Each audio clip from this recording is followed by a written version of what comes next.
మహాదేవుడును మన రక్షకుడు అయిన యేసుక్రీస్తు వారి శ్రేష్టమైన నామంలో ఉదయకాలం మన్నా అనే చక్కని ఆధ్యాత్మిక కార్యక్రమాన్ని చూస్తున్న మీ అందరికీ నిండు హృదయంతో వందనాలండి.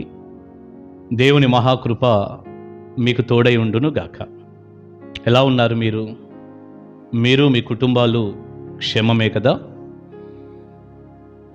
ఏం క్షేమంగా ఉంటాం అయ్యగారు? ఎక్కడ చూసినా కూడా ఈ భయంకరమైనటువంటి వర్షాల వలన ఎంతో వరద బీభత్సం సృష్టించినప్పుడు మరి మేము చాలా ఇబ్బంది పడుతూ ఉన్నాం, చాలా నష్టపోయాం. కన్నీటిని అన్నపానాలుగా చేసుకొని మేము బ్రతుకుతున్నాం. ఎటు చూసినా కూడా మేము కొట్టబడుతూ ఉన్నాం. ఇంకా ఏం బాగుంటాం అంటారా?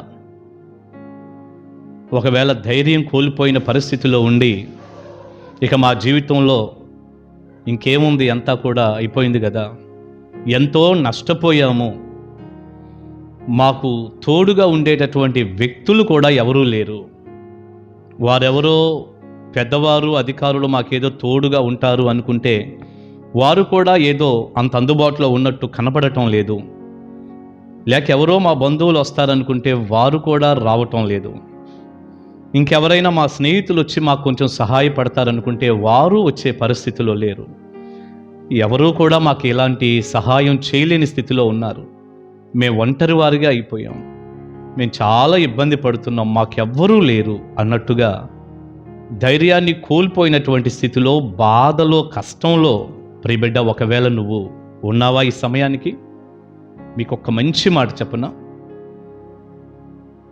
ఇలాంటి ఒక కష్ట సమయంలో, ఇలాంటి ఒక పరిస్థితిలో మీకు ఎవరున్నా ఎవరు లేకపోయినా, కొన్నిసార్లు ఇప్పటి వరకు మనం చెప్పుకున్నటువంటి వ్యక్తులు, అటు అధికారులో లేతే స్నేహితులో బంధువులో ఎవరైనా మన దాకా రాలేనటువంటి పరిస్థితి ఏర్పడినా, ఎవరూ మనకి తోడుగా లేకపోయినా దేవుడు నీకు తోడుగా ఉన్నాడు.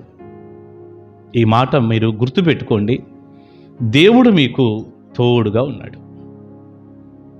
ఆయన అన్ని సమయాలలో అందరి దగ్గర ఉండేటటువంటి మంచి దేవుడు. దేవుడు మీకు తోడై ఉన్నాడు. మీకు పరిశుద్ధ గ్రంథంలో నుంచి యేసుక్రీస్తు వారిని గూర్చి చెప్పబడిన ఒక అమూల్యమైనటువంటి మాట నేను మీకు చూపిస్తాను. మత్తయి సువార్త 1వ అధ్యాయం 22వ వచనాన్ని 23వ వచనాన్ని మనం చదివితే ఎలా ఉంది? ఇదిగో కన్యక గర్భవతి అయి కుమారుని కనును, ఆయనకు ఇమ్మానుయేలను పేరు పెట్టుదురు, ఆయనకు ఇమ్మానుయేలను పేరు పెట్టుదురు అని ప్రభువు తన ప్రవక్త ద్వారా పలికిన మాట నెరవేరునట్లు ఇదంతయు జరిగెను. ఇమ్మానుయేలను పేరునకు భాషాంతరమున దేవుడు మనకు తోడని అర్థము.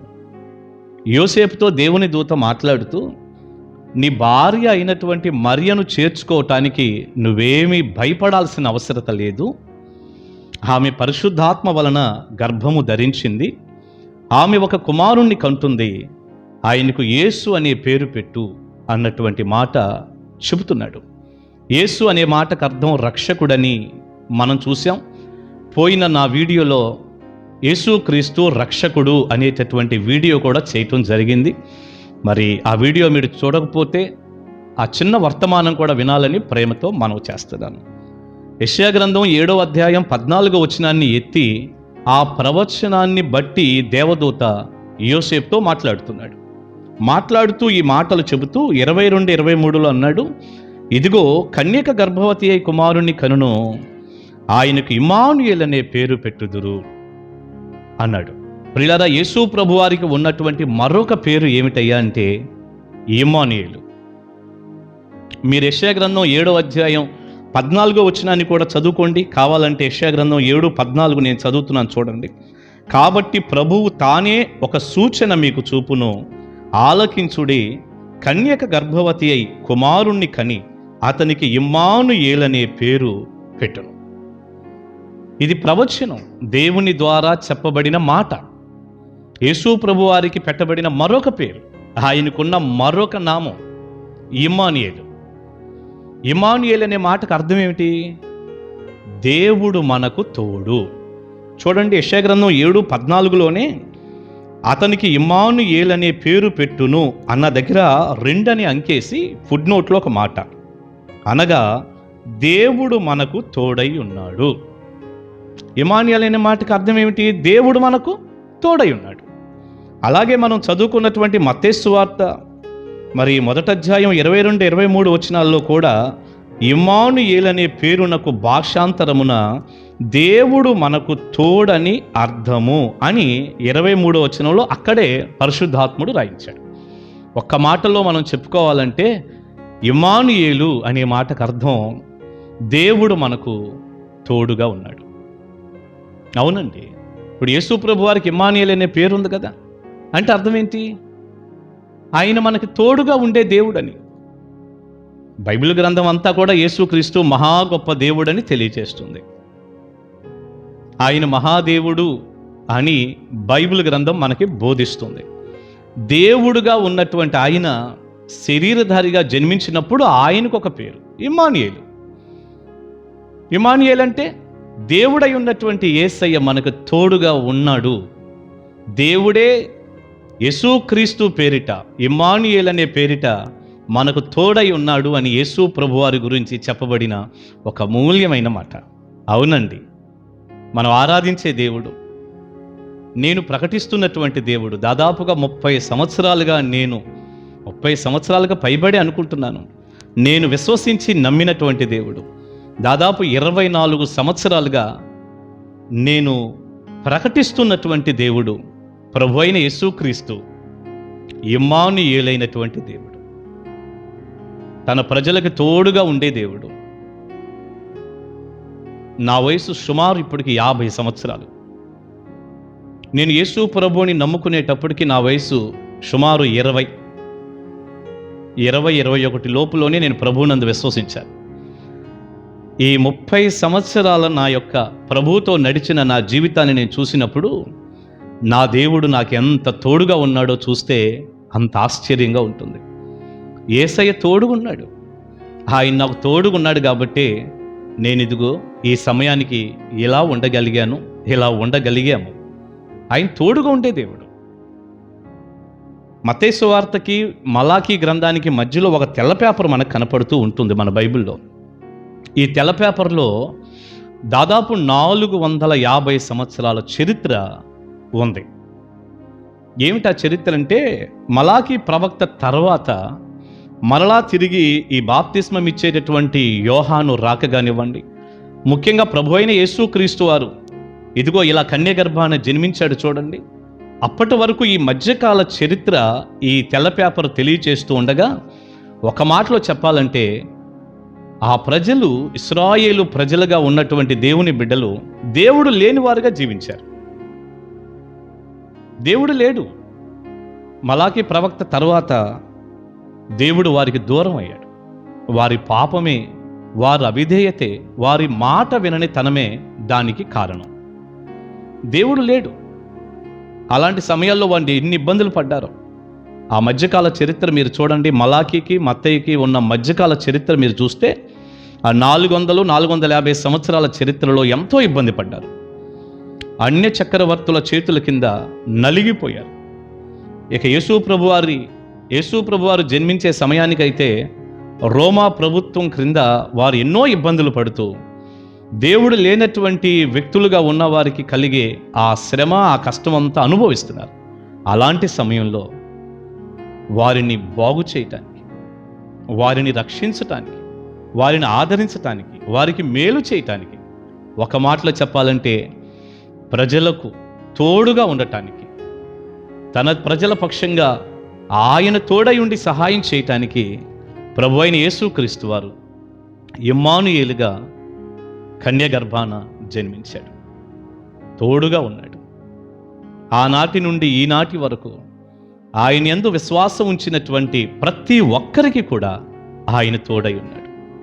ప్రియబిడ్డ, ఈ మంచి మాటలు ఈ ఉదయకాలం వింటూ ఉండగా, అయ్యో నాకెవరూ లేరే, ఈ వరదలకి, వర్షాలకి, ఇక్కడున్న ప్రతి సమస్యను బట్టి నేను అల్లాడిపోతున్నాను.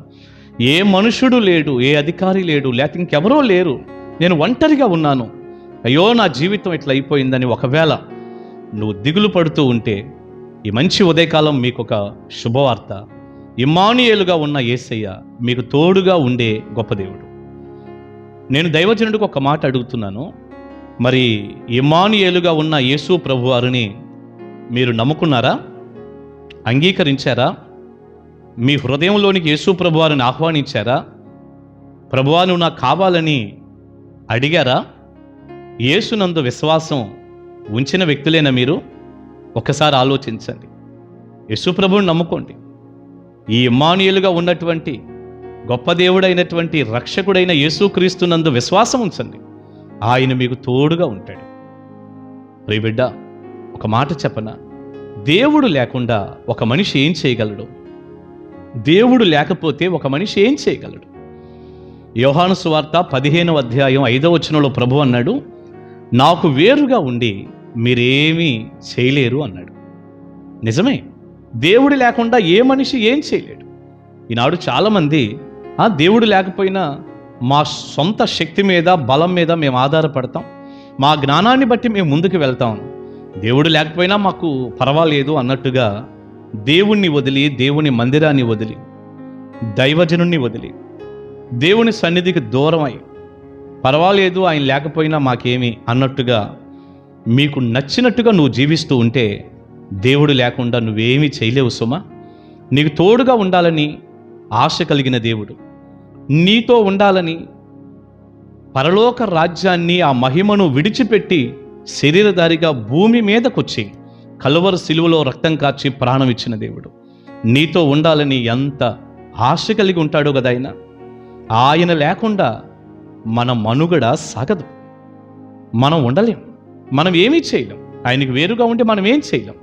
కనుక ఉన్న పాటున ప్రభువా నేను మరలా మీ సన్నిధిలో ఉంటాను, మిమ్మల్ని విశ్వసిస్తాను, మీకు నా హృదయాన్ని ఇస్తాను. ఇప్పటివరకు యేసు ప్రభువుని నువ్వు విశ్వసించిన వ్యక్తివైతే ఇప్పుడే ప్రభువా నాకు నువ్వు కావాలని అడుగు. ఒకవేళ విశ్వసించాను, రక్షింపబడ్డాను అనే భ్రమలో ఉండి దేవునికి దూరంగా ఉన్న వ్యక్తివైతే ఉన్నపాటును ప్రభు దగ్గరికి రా. నువ్వు దేవునితో ఉండు, దేవుడు నీకు తోడుగా ఉంటాడు. ఇమ్మానుయేలు ఉన్నాడు, ధైర్యంగా ఉండండి, కన్నీళ్లు తుడుచుకోండి. నీకున్న కష్టంలో, శ్రమలో నీకు తోడై ఉండి సహాయం చేసే నీ దేవుడు నీతోనే ఉన్నాడు. ఆయన నిన్ను విడిచిపెట్టే దేవుడు కాడు. నిన్నేమాత్రము విడవను, ఎన్నడూ ఎడబాయినని ప్రభువే చెప్పారు. యుగ సమాప్తి పర్యంతం సదాకాలం మీతో కూడా ఉన్నాను అని ప్రభు అన్నారు. ఈ మాటలతో ధైర్యం తెచ్చుకోండి.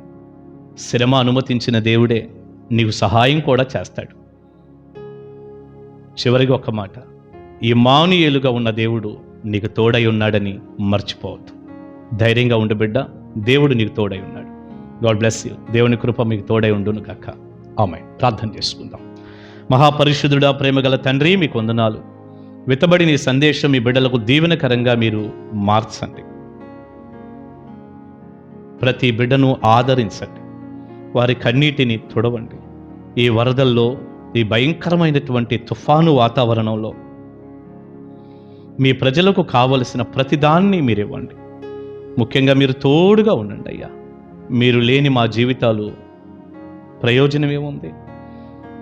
అవును ప్రభువా, మీరు నాకు కావాలి, మీరు నాతో ఉండాలి అని ఆశపడే ప్రతి బిడ్డకి మీ సన్నిధి తోడుకొచ్చి, మీ సన్నిధిలో ఉన్న ఆశీర్వాదాలు మీ పిల్లలకు కలిగించి, ఆదరించి, ధైర్యపరిచి, ఈ శ్రమ నుండి మీరే కాపాడి సహాయపడమని, ఇమ్మానుయేలుగా మీరు మీ ప్రజల జీవితాల్లో ఉండమని యేసు నామాని ప్రార్థన మనవులు అడుగుచున్నాను తండ్రి.